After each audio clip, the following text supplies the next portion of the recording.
శుభోదయం. Global బెతేనియా Calvary ministry తరపున ఉదయకాల సమయంలో మరొకసారి మీ అందరితో కూడా కలుసుకుని దేవుని యొక్క పరిశుద్ధమైన మాటలో ధ్యానిద్దామండి. అందును బట్టి పరిశుద్ధమైన లేఖనంలో ఒక అద్భుతమైనటువంటి మాట చదువుకుందాం. మొదటి యోహానుకు రాసిన పత్రిక 1వ అధ్యాయము 7వ వచనాన్ని నేను చదువుతున్నాను.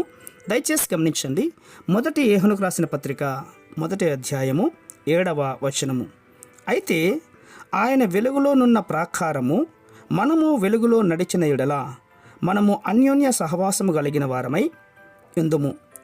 అప్పుడు ఆయన కుమారుడైన యేసు రక్తము ప్రతి పాపము నుండి మనలను పవిత్రులుగా చేయును. దేవునికి స్తోత్రం కలుగునుగాక. అవును ప్రియులారా, యేసుక్రీస్తు యొక్క పునాది పాప క్షమాపణ. అవును, క్రీస్తు యొక్క రక్తము యొక్క ఆధిక్యత మనకు అదే తెలియపరుస్తుంది.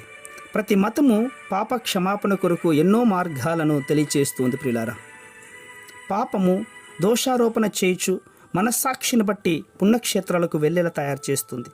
పాప పరిహారము యొక్క నిమిత్తము దాన ధర్మాలు చేస్తుంటున్నారు. మేకుల మీద నడుస్తున్నారు. కొరడాలతో తమను తాము కొట్టుకుంటున్నారు. తమ శరీరాలను నానా విధమైనటువంటి శ్రమలకు అప్పగించుకుంటున్నట్లుగా మనం చూడలేదా ప్రియులారా? అవును, పాత నిబంధన కాలమందు పాప క్షమాపణ కొరకు 2 పొట్టేళ్లను తెచ్చేవారు. పాపము చేసేవాడు తన చేతులను వాటి మీద ఉంచి పాపములను వాటి మీద మోపేవాడు. ఒక పొట్టేలును అజేయులుగా అరణ్యములోనికి వదిలివేయబడుచున్నది. రెండవదిగా ఆ రెండవ యొక్క అర్పణ బలి అర్పణగా అర్పించేవారు. ప్రియులారా గమనించండి, ఈ కృపాకాలమందు మన పాప ప్రాయశ్చిత్తప బలి యేసుక్రీస్తు వారే.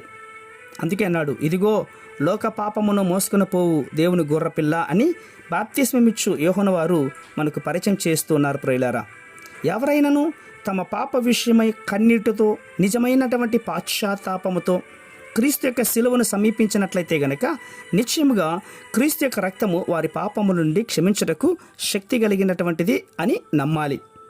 అందుకే పాత నిబంధన కాలమందు ఎన్నుకోబడినటువంటి 2 పొట్టేళ్లలో ఒకటి క్రీస్తు, రెండవది మనమే. ప్రియులారా, క్రీస్తు మీద మన పాపములను మోపినప్పుడు ఆయన వాటిని అంగీకరించి తన రక్తంతో కడుగుతూ ఉన్నాడు. మనము పాప క్షమాపణ పొందిన వారమై తిరిగి దాని నుండి తప్పించుకున్న వారిగా కనబడుతూ ఉంటున్నాం. ప్రియ సహోదర సహోదరులారా, నీవు చేసిన ప్రతి పాపము కొరకు యేసుక్రీస్తు వారు శిలువ శ్రవలను అనుభవించారు కూడా. తన రక్తమును ధారబోశారు. ఆ మాటను ఎప్పుడూ కూడా మర్చిపోవద్దు. ఒక వ్యక్తి చేసినటువంటి పాపము ఎంత ఘోరమైనప్పటికీ కూడా క్రీస్తు యొక్క ప్రేమ, రక్త పుణ్యము అని వారి యొక్క పాపములు క్షమించబడతాయి. ఎంత గొప్ప పాపములైనా కూడా దేవుని యొక్క పరిశుద్ధమైన రక్తములో కడగబడతాయి ప్రియులారా. కాబట్టి వాటన్నిటి నుండి మనలను పవిత్రులుగా చేస్తుంది. చట్టము, సమాజము దిద్దలేనటువంటి నరహంతకులు సైతం కూడా క్రీస్తు యొక్క రక్తము పరిశుద్ధునిగా మారుస్తాయి. నరమాంస భక్షకులు సైతం క్రీస్తు ప్రేమను గుర్తించిన వారైతే ఆయన రక్తములో కడగబడి దేవుని వైపు తిరిగినట్లయితే కనుక వారిని కూడా మార్చగలిగిన శక్తి కలిగినటువంటిది యేసుక్రీస్తు రక్తం మాత్రమే అని మనం తెలుసుకోవాలి. కాబట్టి ఈ ఉదయకాల సమయంలో సంపూర్ణంగా ఈ ఉపవాస కూడికలలో మన సంఘంలో కూడా కూడికలు జరుగుతూ ఉంటున్నాయి. ఏ విషయంలో మీకు క్షమాపణ దొరకలేదో, పాపం విడుదల పొందుకోలేదో వాటన్నిటి బట్టి క్రీస్తు యొక్క సంఘములో ఒప్పుకొని వదిలిపెట్టి దేవునికి ఇష్టమైన బిడ్డలుగా జీవిద్దాం.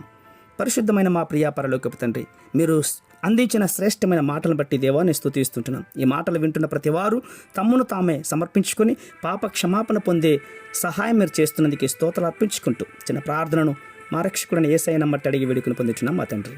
ఆమేన్, ఆమేన్, ఆమేన్.